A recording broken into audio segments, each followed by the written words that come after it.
안녕하세요. 팜이데일리 신민종 기자입니다. 오늘은 최근 국내 바이오업계 가장 큰 이슈 중 하나인 삼성 바이오로직스의 인적 분할에 대해서 얘기해 보도록 하겠습니다. 삼성 바이오로직스는 지난 22일 이사회를 통해서 위탁 개발 생산, 즉 CDMO와 투자 부분을 분리하기로 결정했다고 밝혔는데요.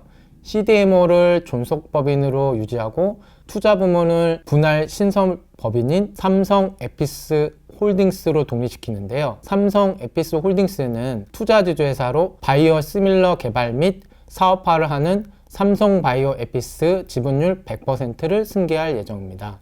존속법인과 분할 신설법인은 각각 순자산 가율인 65대 35로 분할되는데요. 분할 비율에 따라 삼성 바이오로직스 주식 총수인 7,117만 4천주는 종속법인 4,629만 951주, 신설법인 2,488만 3,049주로 나뉩니다. 주주들의 배정되는 주식 중 소수점 이하의 단주는 재상장일 기준 5영업일 이내 현금으로 지급합니다. 분할은 오늘 7월 29일 증권신고서 제출 및 9월 16일 분할 승인을 위한 주주총회 개최 등 절차를 거쳐 최종 결정됩니다. 삼성 에피스 홀딩스 창립 예정일은 10월 1일인데요. 삼성 바이오 에피스를 100% 자회사로 편입해 분할을 완료합니다. 이어 10월 29일 존속회사인 삼성 바이오로직스의 변경 상장 및 신설회사인 삼성 에피스 홀딩스의 재상장이 진행될 예정입니다. 여기서 주목되는 점은 신규 설립 법인의 지분 100%를 모회사가 가져가는 물적 분할 구조가 아니라 기존 주주들에게 주식을 배부하는 인적 분할 구조라는 점인데요. LG화학의 LG에너지솔루션, SK에너지솔루션의 SK온 등 수많은 대기업 계열사들이 물적 분할을 통한 재상장으로 모회사의 기업 가치가 하락한 사례와 상반됩니다. 이번 소식은 기존 삼성바이오로직스 주주들에게 호재로 인식될 것으로 보이는데요. 기존 주주들이 보유한 삼성바이오로직스 주식만큼 삼성 에피스 홀딩스의 주식을 가져가는 효과 때문입니다. 예를 들어 삼성바이오로직스는 삼성물산이 43.06, 삼성전자가 31.22%의 지분을 보유한 주요 주주인데요. 삼성생명도 0.05%의 지분을 보유하고 있습니다. 인적 분할 후 삼성물산은 삼성바이오로직스 43%, 삼성에피스 홀딩스 43%의 지분을 각각 가지게 됩니다. 분할 후 삼성바이오로직스의 연결회사는 삼성바이오로직스 아메리카만이 남는데요. 보유한 자사주가 없던 관계로 인적 분할 후 삼성 에피스 홀딩스의 지분은 전혀 가지지 않는데요.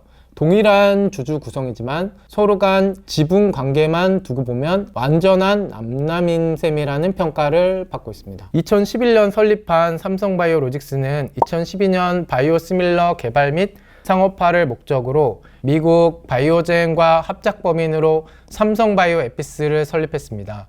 삼성바이오 에피스는 2015년 전까지 삼성바이오로직스의 종속기업으로 분류됐지만 바이오젠이 보유한 콜옵션, 즉 지분 매입 권리가 실질적인 권리로 인정됨에 따라서 종속기업에서 제외됐는데요. 이후 바이오젠은 2018년 6월 삼성 바이오 에피스의 지분율을 50% 마이너스 1주까지 매입할 수 있는 콜옵션을 행사했고 2018년 11월부터 삼성 바이오 로직스는 삼성 바이오 에피스 지분율 50% 플러스 1주를 보유한 채 사업을 이어왔습니다. 100% 자회사로 편입한 것은 만 3년 전인 2022년 4월인데요. 당시 삼성바이오로직스는 바이오젠으로부터 삼성바이오 에피스의 지분율 49.9%를 2조 7,655억 원에 인수해 100% 자회사로 편입했습니다. 바이오젠을 주주 구성에서 제외했기 때문에 이번 인적 분할에 있어서 삼성이 자유로운 결정을 내릴 수 있었습니다. 이번 삼성 바이오로직스의 인적 분할은 CDMO와 신약 개발 사업의 이해 상충 관계를 해소하기 위해서로 보이는데요. 그간 시장에서는 삼성 바이오로직스와 삼성 바이오 에피스가 어떤 방식으로든 분리되어야 한다는 지적이 끊이지 않았습니다. 이에 따라 삼성바이오로직스와 삼성에피스의 분리는 시기의 문제였다는 평가도 나오곤 했습니다. 사업 초기부터 고객사와 이해상충 이슈를 삼성그룹 내부적으로도 인지하고 있었던 것으로 보이는데요. 시밀러 사업의 실적이 미미하던 초반에는 큰 문제가 되지 않았지만 이제는 상황이 달라졌다는 점도 한몫한 것으로 보입니다. 지난해 기준 삼성바이오에피스가 단독으로 1조 원가량의 연매출을 내기 시작했기 때문인데요. 이에 따라 일부 고객사들의 반발도 컸던 것으로 보입니다. 삼성바이오로직스의 생산을 맡기던 제약사들이 삼성바이오에피스를 경쟁사로 분류하기 시작하면서 수주에 어려움이 생길 거라는 우려가 제기됐기 때문인데요. 실제 삼성바이오로직스의 고위 관계자는 최근 온라인 기자간담회에서 제약사들의 제품을 위탁 개발 생산하는 CDMO 사업과 제약사 제품과 경쟁하는 바이오시밀러를 개발하는 에피스의 시밀러 사업이 일부 고객사들에게는 하나의 실체로 인식됐고, 삼성바이오로직스와 삼성바이오에피스 사이에 엄격한 파이어월이 존재함에도 불구하고 삼성바이오로직스가 고객사 제품과 직접 경쟁하는 것으로 오해하는 고객사들이 있어 빠른 사업 확대에 리스크로 작용할 수 있다고 판단했다고 밝힌 바 있습니다. 미국의 관세 부과 이슈와 약가 인하 이슈 등 급변하는 대외 환경 속에서 삼성바이오로직스의 CDMO 사업이 지속 가능한 성장 모멘텀을 유지하기 위해서 모자회사 이슈로 발생하는 근원적인 리스크에 선제적으로 대응하겠다는 차원이라는 뜻도 밝혔습니다. 이전에 삼성전자를 출입했던 제 사견으로는 삼성전자의 반도체 사업 딜레마도 적잖은 영향을 미친 것으로 보입니다. 삼성전자는 반도체 사업과 파운드리, 즉 반도체 위탁 생산 사업을 진행하고 있는데요. 반도체 사업이 메모리 분야에서 1위를 하고 있지만 파운드리는 대만 기업인 TSMC에 밀려 만년 2위 자리를 유지하고 있습니다.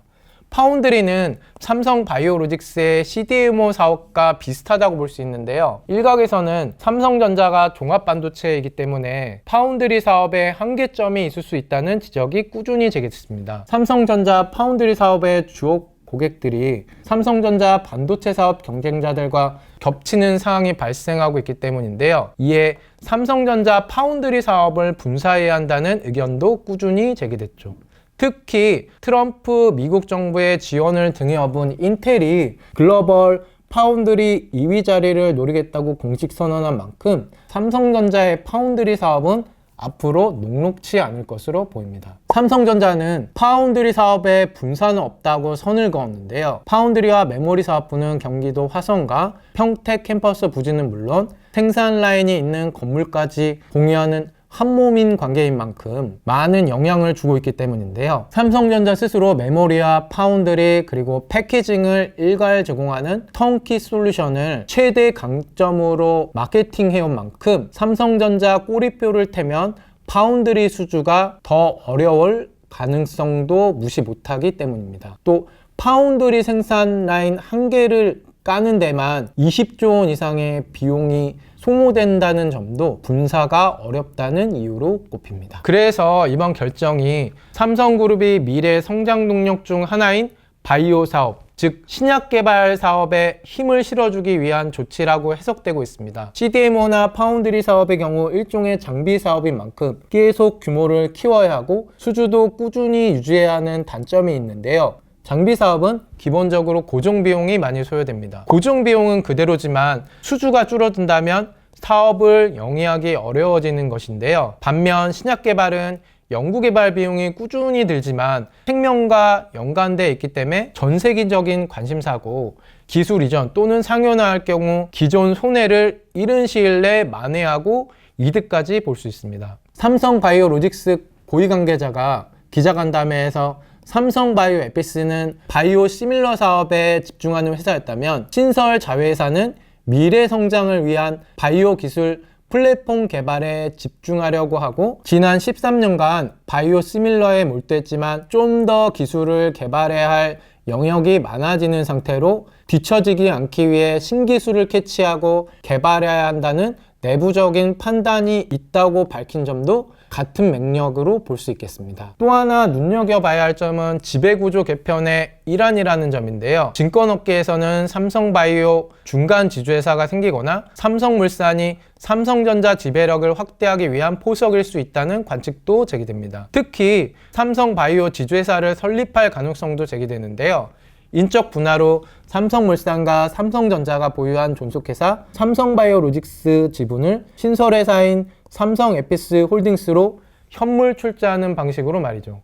현재 주가 기준 현물 출자 후 삼성물산과 삼성전자의 삼성에피스 홀딩스 지분율은 각각 53.2%, 38.6%로 기존 43.1%와 31.2%보다 늘고 삼성에피스 홀딩스는 삼성바이오로직스 지분율 74.3%를 보유하게 됩니다. 삼성물산이 중간 지주사인 삼성에피스 홀딩스 지분 매각에 나서는 시나리오도 거론되는데요. 삼성물산은 현재 주가 기준 약 30조 원 규모의 현금을 손에 거머쥘 수 있기 때문입니다. 삼성생명과 삼성화재가 보유한 삼성전자 합산 지분 가치, 즉 한 약 33조 원과 비슷한 수준인데요. 삼성에피스 홀딩스의 지분 매각으로 삼성금융계열사가 보유한 삼성전자 지분을 삼성물산이 확보할 여력이 생긴다는 의미입니다. 존속회사 삼성바이오로직스 지분을 일부 매각하는 방안도 거론됩니다. 삼성물산이 삼성바이오로직스 지분 일부를 외부에 매각해 삼성전자 지분을 매입하는 용도로 활용할 수 있다는 것인데요. 장기적으로 저평가된 지주회사 주가를 활용해 삼성전자로부터 삼성에피스 홀딩스 지분을 추가 매입하는 전략도 가능합니다. 마지막으로 이번 인적 분할의 리스크를 꼽자면 과연 고객사와 경쟁사들이 삼성바이오로직스와 삼성바이오에피스의 인적 분할을 완전한 분리로 볼까 하는 점입니다. 이들 입장에서는 어차피 인적 분할을 하더라도 삼성그룹의 계열사라는 점은 변함이 없기 때문에 기존과 별다르지 않다고 볼 수 있기 때문인데요. 급성장해온 삼성바이오로직스의 경우 신약 개발이라는 와일드카드 없이 오로지 CDMO 사업으로 사업을 유지한다는 점이 양날의 검으로 작용할 수 있을 것으로 보입니다. 삼성바이오에피스도 삼성바이오로직스 그늘에서 벗어나 계속 승승장구할 수 있지 지켜봐야 할 것으로 보입니다. 오늘은 이상 삼성바이오로직스의 인적 분할에 대해서 얘기해봤습니다. 감사합니다.